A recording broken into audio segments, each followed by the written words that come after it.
Great. I'd like you to sit back, relax. We're going to be talking about NLP for the 21st century, some new stuff that I've added and some things like that.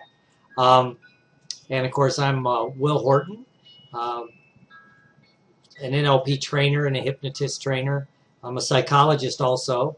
I'm an author. Also act, direct. I'm a martial artist. I do a lot of things like a lot of people. So let's talk about secret steps to NLP mastery, especially with as the field changes. What would happen if you could master NLP in a few easy steps? With that, you need to know the biological basis of why and how NLP works. The biological basis of NLP. And, the why and the how, and the neurological things. Here's what I've noticed. Basically, it's no secret that most people never take their skills beyond a base level. They jump in, they do a little bit, then I call it like the shiny toy syndrome. It's like, oh, this is so cool. I run into people. Oh, I love NLP. It's everything. Then I run into them at the next conference, and now they're into EFT, or something else, right? So they never really have time to take their skills to that elite level. And one of the reasons, I think, is very few people know the reasons NLP works at a biological, neurological level. Yeah, I'd even say the founders, right? Because a lot of this is rather new. And unless you're really staying up on the cutting edge of the neurobiology and the chemicals, the neurochemicals that are going on, the biological basis, every day there's new information coming out, right? So you really have to stay on top of it. And it's hard, especially if you're doing other things. But another reason why people don't take their skills to the next level is they have no clear goal of what they want to learn, right? And mix that in with the lack of correct information. And that correct information comes from people that are teaching this that have never really done it, for a lot. There's people, they don't have a practice. They're not using it hands-on with people every day. It's more theoretical. It's more, esoteric. But,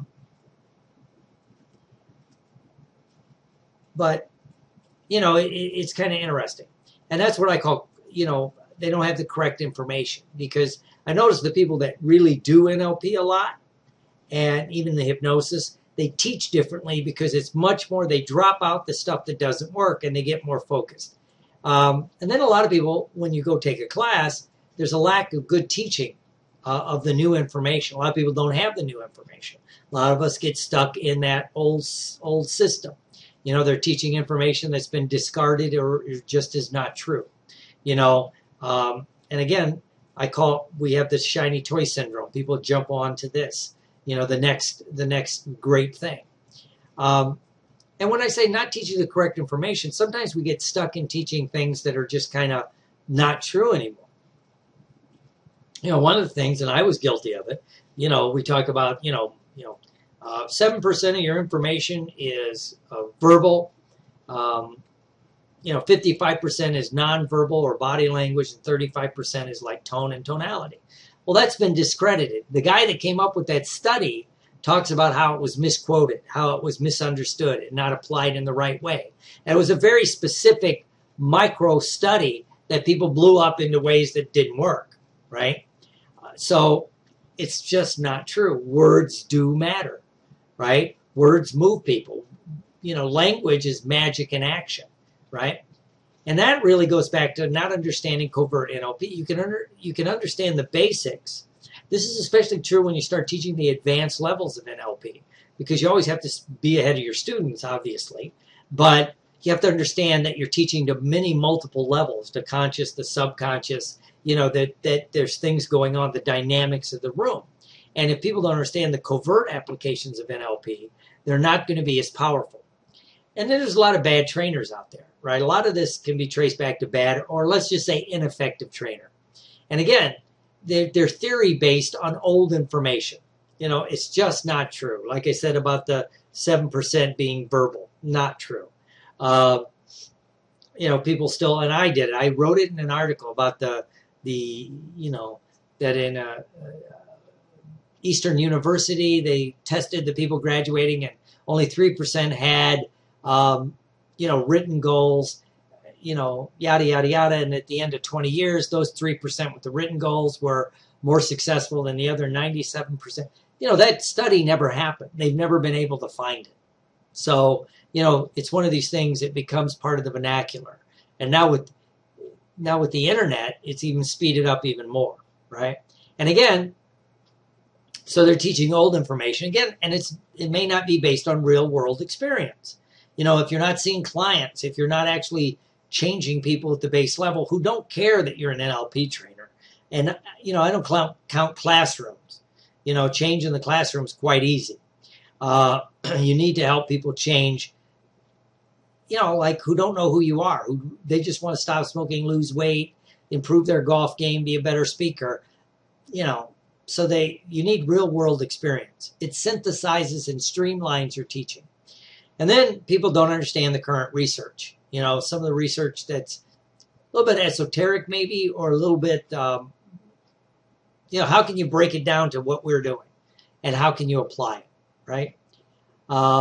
Things like, with the stuff that they're finding about, mirror neurons and some of the other things, can you apply it?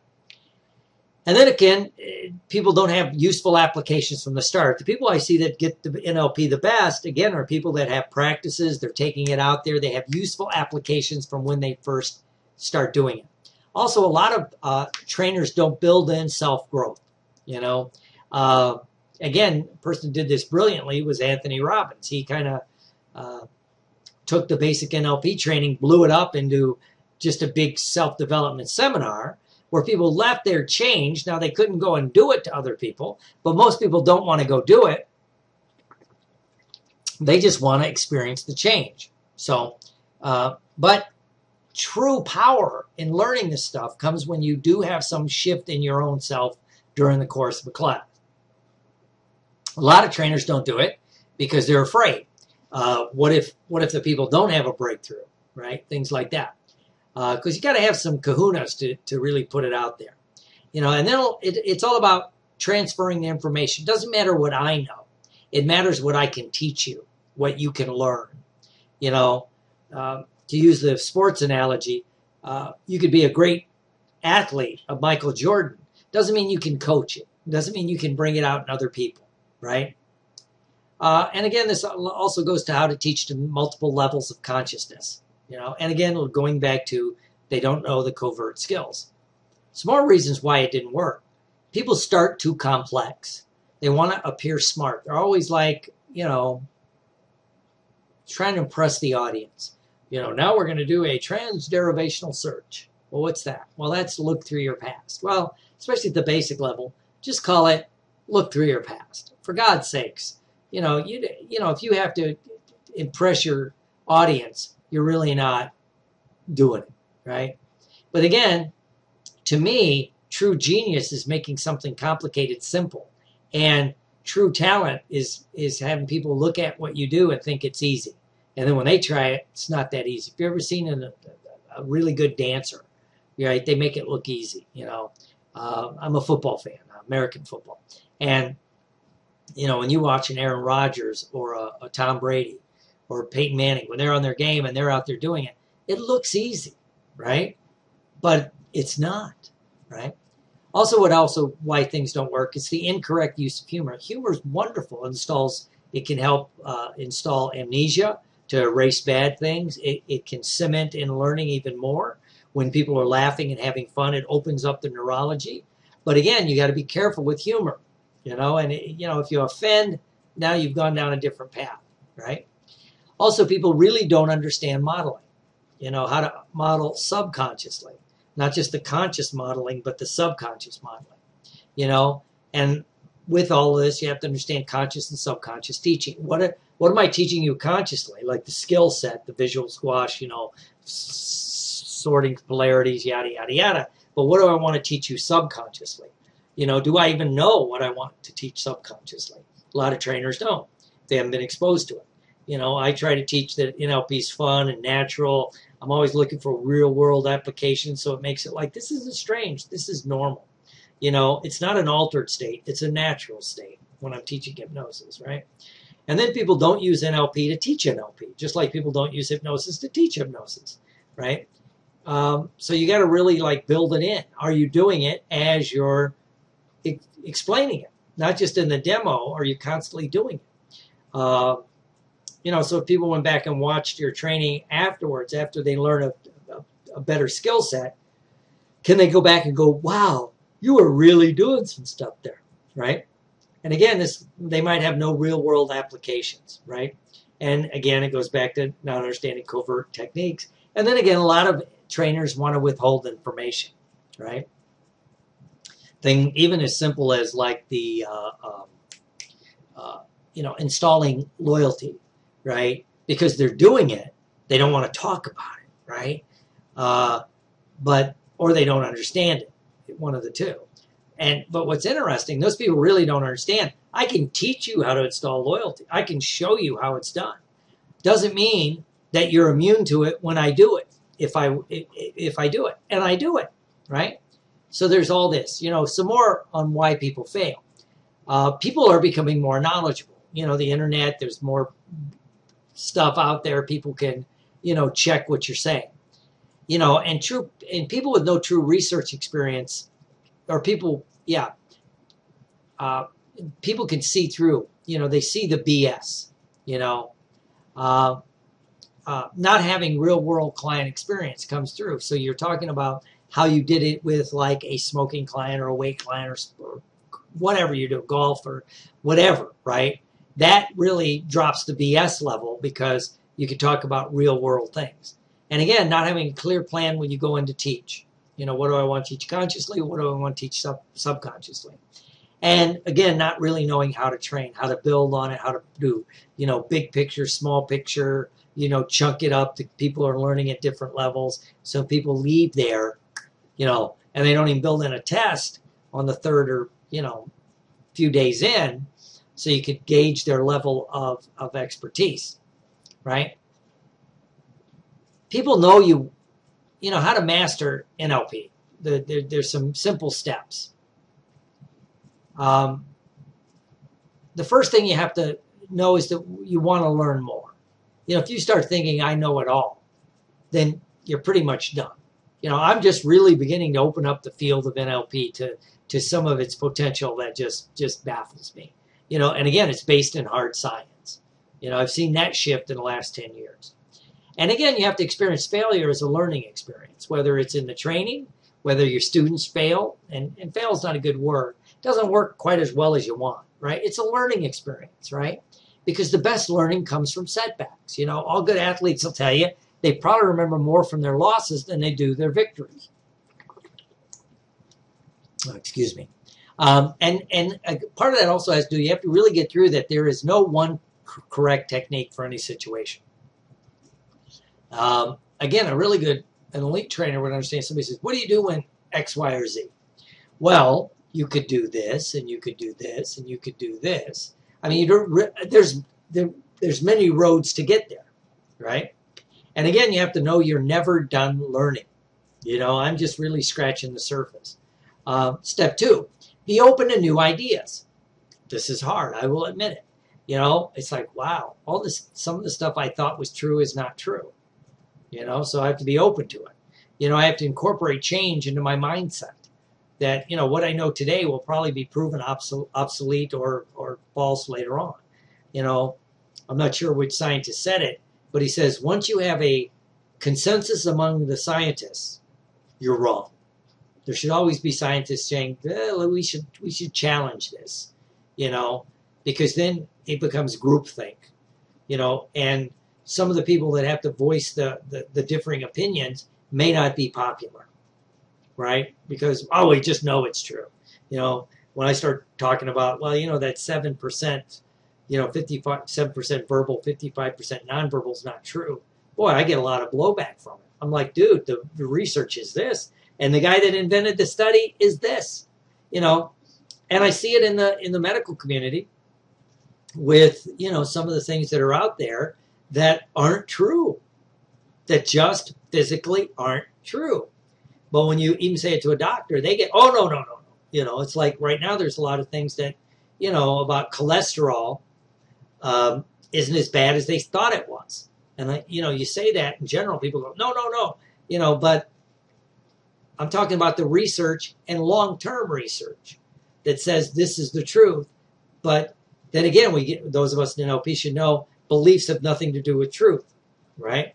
So you have to be willing to change because your desire to learn is limited by your ability to change. You can't learn new things if you're willing to say, well, that crap didn't work. We need to do something else. So you have to open up that ability to change. The third step to mastering things is go toward fear and the unknown.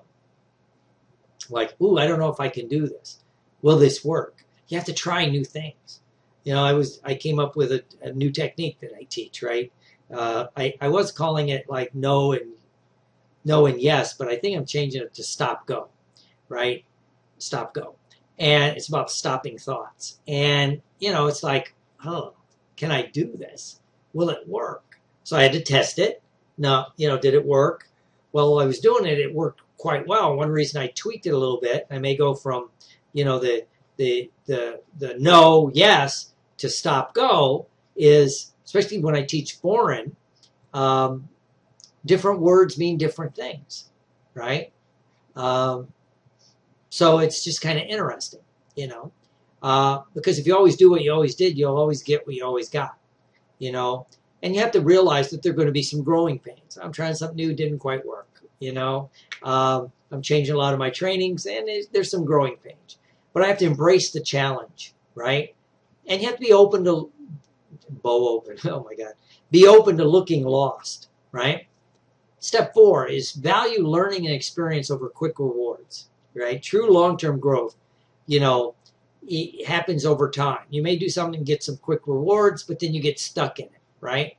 And it's easy to experience success. It could be money or client change, fame, and think you're done learning, right? But again, everything's going to change. You have to be open. You know, you have to accept challenging tasks in your skill set. You know, be open to challenging yourself, trying something different. You know, it's how I got into trying to work with people with traumatic brain injury. Challenging. Will this work? Will hypnosis and NLP work? Well, I'm telling you, it's much different than you think. And I've heard people start talking about they've done this and they've done that. I'm like, really? Really? What level of TBI were you working with? And, you know, one person I was talking to, I was at a conference, and they presented on it. And after really talking to them, they kind of admitted they hadn't really done it that much. But in theory, right? Oh, my God. Right? And then try a new technique for an old problem. You know, somebody presents with a problem, and I usually do like the visual squash and then this. What if I tried the stop, go and something different just to see what happens, right? Maybe you get a better response, right? Gives you a new opportunity. You know, you need to take new classes in your skill set and in related skill sets, right? I would say take basic classes again. I use the martial arts metaphor. You know, this year I'm starting training hard again.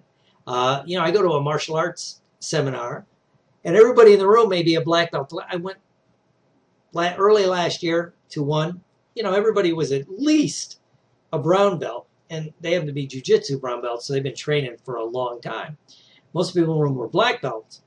And still, we spent like the whole morning of the first day, it was a 2-day seminar, just working on some very basic footwork, hand movements, kicks, punches. I mean, does everybody there know how to throw a reverse punch? Yes. Why were we working on it? Well, it's the things you forget in the basics that can doom you down when you get into the advanced stuff. You know, why is it after the football season, those elite quarterbacks I mentioned for American football, the Tom Brady, Peyton Manning, Drew Brees, Aaron Rodgers, they go and they go back and work on all the fundamentals, footwork, hand movement, all that. Well, you know, they're the best in the world at what they do. Why are they doing that, right? Because they want to get better, right? I saw a really cool analogy where Kevin Spacey, a great actor, and he won a Golden Globe. And I just saw the speech. And he talked about, he was talking to Stanley Kramer, great film director. And, he told him how much he appreciated his work. And, of course, the director appreciated it and said, when I look back, I only wish I could have been better. Those movies could have been better. And then Kevin Spacey said, thank you for this, but I want to be better. I want to be a better actor. You got to have the attitude, I want to be a better NLP practitioner. I want to be a better NLP trainer. I want to be a better hypnotist. I want to be better. If you think you're the best, you don't keep practicing. And again, when you look at, like I said, the elite athletes, but let's look at, again, like even theater, they take acting classes. Why do they take acting classes? Why? They're good at what they do because they want to get better. Why does Hugh Jackman, who is a great dancer and singer, he takes acting and singing lessons? Why? He's won 2 Tony Awards, or has been nominated. I know he's won a Tony Award on Broadway, right? Why? He wants to be better. Sir Anthony Hopkins. I could go down the list. They take acting classes. They call scene study class. They do that. They want to be better at what they do, right? So you have to expand your knowledge base. Take classes that interest you, maybe outside of your normal skill, NLP and hypnosis. Maybe it's I tell people they should take an improv class, right? Or I tell my trainers they should take a magic class. Take a class that's something that interests you and see where your skill set coincides with what you're learning. The NLP, how does it coincide with this, right? Do something you're not good at, and then use our skills to master it. A few years ago, I made the conscious decision I wanted to learn how to sing. I've been doing theater my whole adult life, since 20, since in the Army. And I did musicals, but I couldn't really sing. So I said that, right? I wanted to do this. So, man, I found a teacher. I found a mentor. I started taking classes, right? And I'm much better, right? Am I great? No, but I'm getting better. And again, it goes to how much work I'm putting in, right?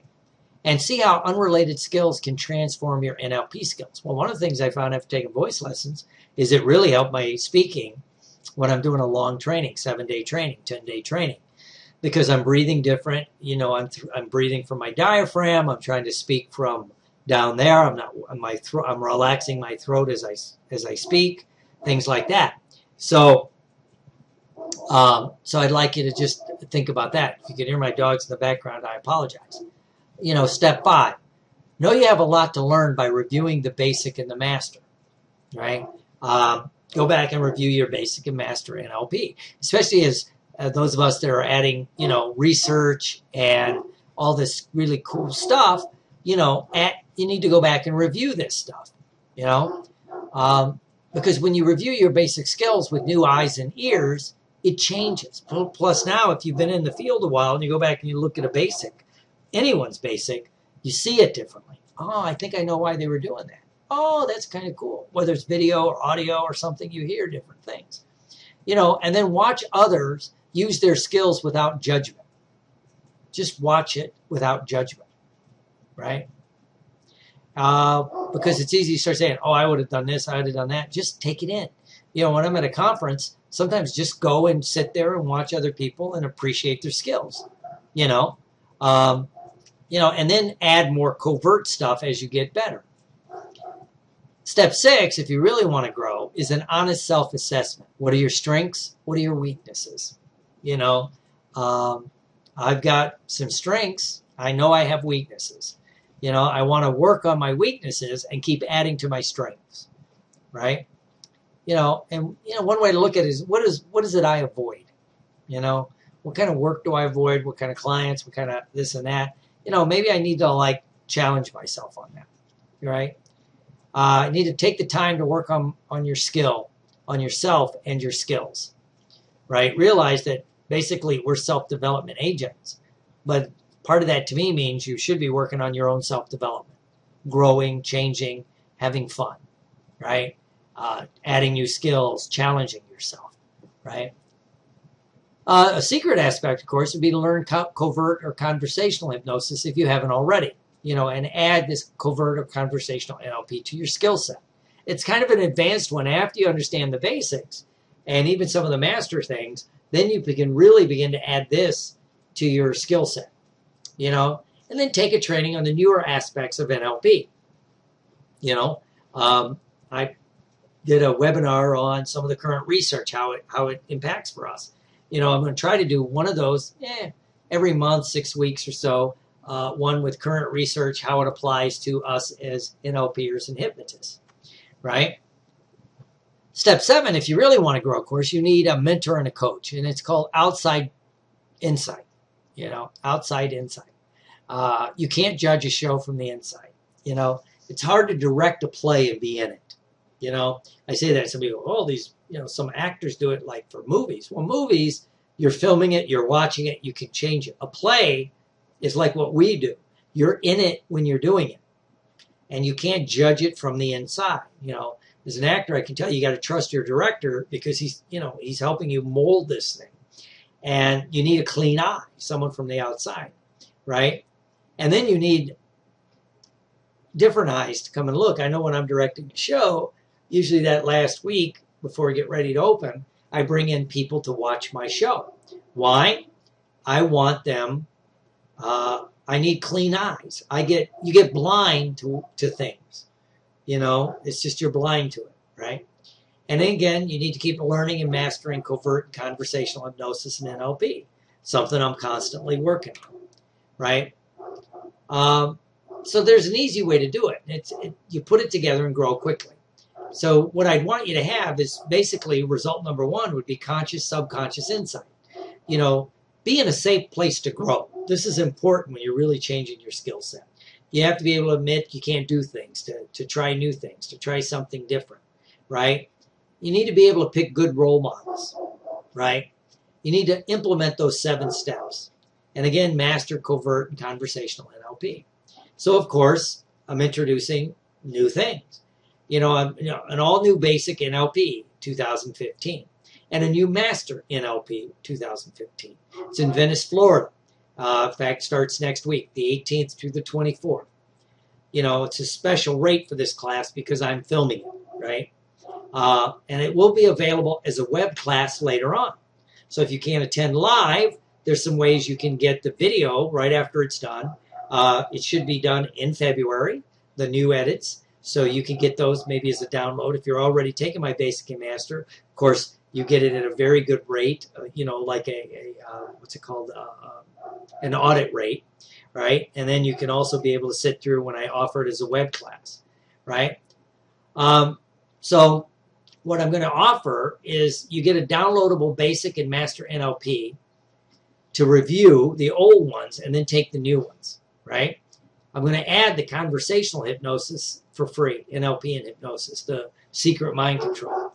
And these prices will not be repeated because the old course was $697.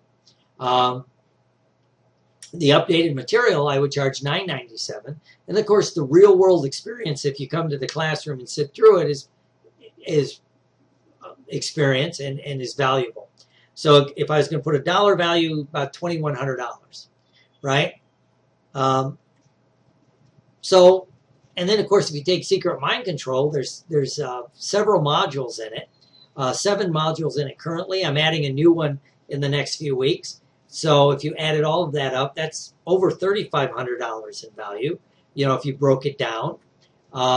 So again, if you added up the basic NLP, the master NLP, Secret Mind Control, it's over $7,500 worth of value that I was going to charge $19.95. But I'm normally charging $9.97. For those of you on the call, if you've already taken my basic and master NLP and you just want to repeat it, either live or via web and the downloadables, you need to call me for your price, right? So you'll get a downloadable to review and then take the Secret Mind Control.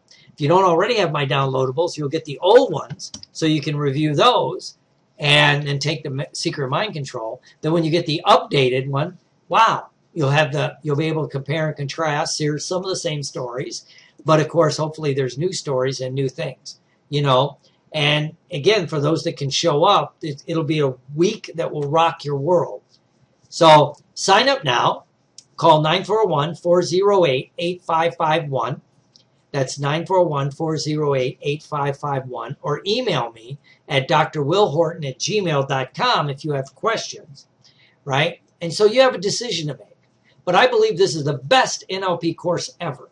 Why? It's different than anything else available today. New material based on research with 30 years of experience, right? Licensed clinical psychologist working with research scientists like Captain Billy Schilling and some others. I'm in the process of being, I just joined the American Academy of Anti-Aging Medicine, which is really groundbreaking in neurochemicals and how hormones affect everything and all this. And this can affect us, right? So, of course, if you come to the live course, bring your issues and get them resolved while you're at the class. Are you stuck somewhere? Some weight, some other bad habits you want to get rid of. You want to add good habits. You know, bring them to the course so you can get unstuck, right? And, of course, if you don't have this course, you stay stuck. You know, and if you can't get down here, you can get started at home, review the old NLP, get ready to take the new. So you have a decision to make, but it's an easy decision. So you save over $3,000, you know, in this one-time offer to jumpstart your efforts. Because I want to help people shape the field of NLP. And we have to be at the cutting edge to do that, right? And you need to join a group of high achievers. You know, many of you are, but you need to stay that and keep it going. So without NLP 2015, you stay stuck, no true mastery, no elite skills, no mentoring, no outside help. With it, you get mastery and growth. You get unstuck, especially if you come to the live one. You get personal growth, rapid breakthroughs, some mentoring from myself and the other people in the room, more role models, and have fun. So what to do? Call or email today. You know, so time is limited, obviously. Sign up and jumpstart your road to mastery. Join me on this wonderful journey, right? Because once I film the course and get it in the can and we start editing it and it's ready to go, these prices won't be repeated. You know, then it'll be the regular price for people. So let's shape the world of NLP together. So hurry up, go ahead and do it right now. Email me at drwillhorton@gmail.com or call 941-408-8551. We will play phone tag because I've got clients this afternoon because I'm a working hypnotist and NLP psychologist. So, you know, but we will figure this out.